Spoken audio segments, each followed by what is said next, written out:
All right, these are the Do Now problems for March 17th, 2026. Here's problem 1. The function f is defined by f of x equals 8x plus 9.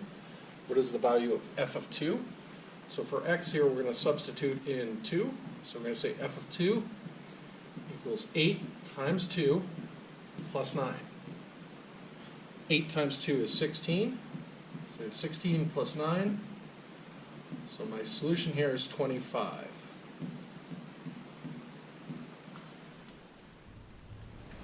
Okay, problem 2 asks us, what is 15% of 400?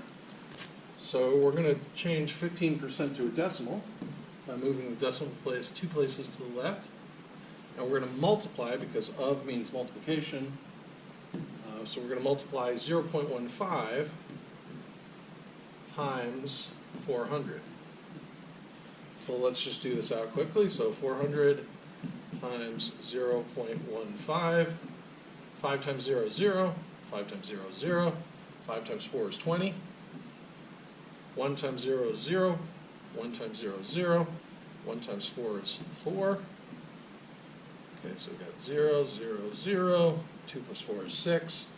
Place the decimal point here. So our answer is 60. In problem 3, we're asked if 5n minus 2 equals 18, what is n plus 13? So we have 5n minus 2 equals 18. We're first going to solve for n by adding 2 to both sides. 2's will cancel here. We'll get 5n equals 18 plus 2, so 5n equals 20.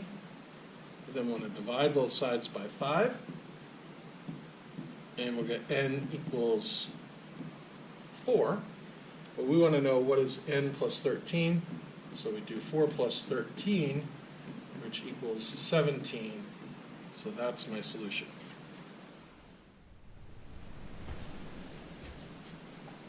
Okay, in problem 4, we have the quantity x minus 4 times the quantity x plus 4 minus 23.5 equals negative 23.5.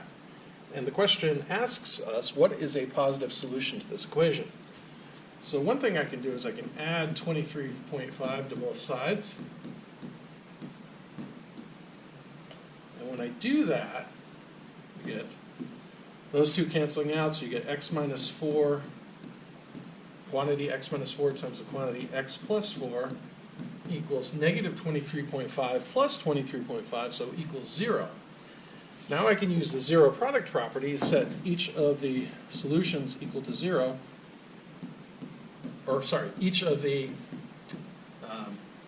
binomial factors equal to 0, and then solve for the two solutions. So I can add 4 here, and I would get x equals 4. And I can subtract 4 here, and I get x equals negative 4. Now it asked for the positive solution, so the positive solution is 4. Okay, in problem 5, it reads, line z passes through the point 0, 3 and has a slope of negative 4. Which equation defines line z?